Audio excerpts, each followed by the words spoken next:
আজকে 28 তারিখ বুধবার। তো আমরা সামনের সপ্তাহে একটা বৃষ্টির সম্ভাবনা কিন্তু দেখতে পাচ্ছি। তো আশা করছি ভিডিওটি না টেনে সম্পূর্ণ দেখবেন, তবে জানতে পারবেন কোথায় কবে কখন বৃষ্টি হবে। তো বন্ধুরা দেখতে থাকুন, সাথেই থাকুন ওয়েদার 24 বাংলা।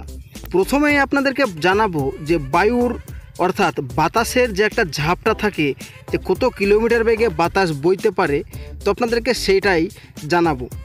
তো বৃহস্পতিবার বাতাসের গতিবেগ কিন্তু আমরা তেমন দেখতে পাচ্ছি না, তবে বিশেষ করে উত্তরবঙ্গের জেলাগুলোতে ঘন্টায় 30 থেকে 35 কিলোমিটার বেগে বাতাস বইবে আগামীকাল বৃহস্পতিবার দুপুর 2টোর দিকে।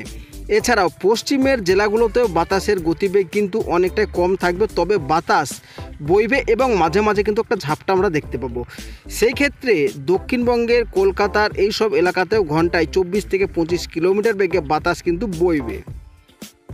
তো শুক্রবার যদি লক্ষ্য করি, তো শুক্রবার তেমন কিন্তু বাতাসের গতিবেগ আমরা লক্ষ্য করতে পারছি না। তো শনিবারও কিন্তু পুরোটা দিন আমরা বাতাসের ঝাপটা তেমন দেখতে পাচ্ছি না, তবে বিকেল বেলার দিকে বাতাস কিন্তু বইবে ঘন্টায় 28, 30 এবং 29 কিলোমিটার প্রতি ঘন্টা বেগে। তো বন্ধুরা এইবার আপনাদেরকে যে মারাত্মক একটি আপডেট দেব, সেটা হচ্ছে তাপমাত্রা। তো চলুন আমরা তাপমাত্রা মুডে গিয়ে দেখে নিই তাপমাত্রা কেমন থাকতে চলেছে। তো বন্ধুরা বৃহস্পতিবার অর্থাৎ আগামীকালকে যদি আমি দুপুর 12টার দিকে তাপমাত্রা আপনাদেরকে দেখাই সরাসরি একদম, তো আমরা এই মুহূর্তে দেখতে পাচ্ছি 30, 29, 31, আবার কোথাও কোথাও 30 হয়ে যাচ্ছে, সেখানে আবার 28 আমরা লক্ষ্য করতে পারছি। তো সুতরাং যে তাপমাত্রার দিনকে দিন বেড়ে চলেছে, এটা কিন্তু বাড়তেই থাকবে। তো শুক্রবার যদি আমরা দুপুর 1টার দিকে লক্ষ্য করি, তো দুপুর 1টার দিকে যদি আমরা লক্ষ্য করি, তো এই মুহূর্তে আমরা দেখতে পাবো 31, 31, 31 এবং কোথাও 30, সেই সাথে সাথে 29 ডিগ্রি তাপমাত্রা। তবে কিন্তু আপনারা লক্ষ্য করুন, আমরা কিন্তু 28, 27 কিন্তু আর তাপমাত্রা আমরা দেখতে পাচ্ছি না। তো এইবার যদি আমি শনিবার দুপুর 1টার দিকে আবার আপনাদেরকে ট্র্যাক করে দেখাই, তো বন্ধুরা সবথেকে উল্লেখযোগ্য যেটা হচ্ছে, দেখুন বোকারো এবং রামগড়, ধানবাদ এই সমস্ত এলাকাতে কিন্তু তাপমাত্রা 33 ডিগ্রি পৌঁছে গেছে। তো ভাবতে পারছেন এই মুহূর্তে যদি 33 হয়, তবে এখনও তো বাকি দিনগুলো তাপমাত্রা কতটা বাড়তে পারে, সত্যি এটা আমাদের ভাবার বিষয়। তো বন্ধুরা যেটা আপনাদেরকে প্রথমেই জানিয়েছিলাম যে সামনের সপ্তাহে বৃষ্টির যে একটা সম্ভাবনা থাকছে, তো সেটা আপনাদেরকে চলুন এবার দেখিয়ে দিই।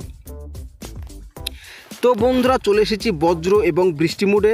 তো আপনাদেরকে ম্যাপটিকে সরাসরি দেখানোর জন্য আমি এটিকে জুম আউট করে নেব। তো জুম আউট করার পর আমি আপনাদেরকে বৃহস্পতিবারই দেখাই। তো বন্ধুরা বৃহস্পতিবার কিন্তু বৃষ্টিপাত তেমন কোনো আমরা লক্ষ্য করতে পারছি না। তো শুক্রবার যদি আমরা লক্ষ্য করি, তো শুক্রবারেও কিন্তু আমরা বৃষ্টিপাত লক্ষ্য করতে পারছি না।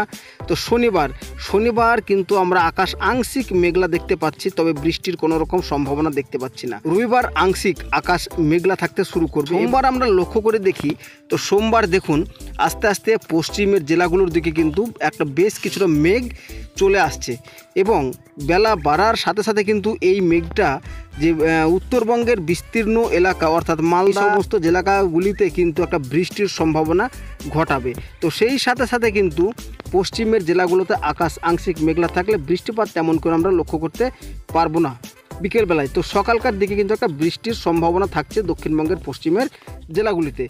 তো বন্ধুরা এই গেল আবহাওয়ার মোটামুটি একটি আপডেট। তো ভিডিওটি কেমন লেগেছে অবশ্যই জানাবেন, ভালো লাগলে চ্যানেলটিকে সাবস্ক্রাইব করে পাশে থাকবেন, আর যারা ফেসবুক পেজ থেকে দেখছেন তারা অবশ্যই পেজটিকে ফলো করে নেবেন। তো দেখা হবে আবারও এই ধরনের গুরুত্বপূর্ণ আপডেট নিয়ে। ততক্ষণ পর্যন্ত সবাই ভালো থাকবেন এবং সুস্থ থাকবেন।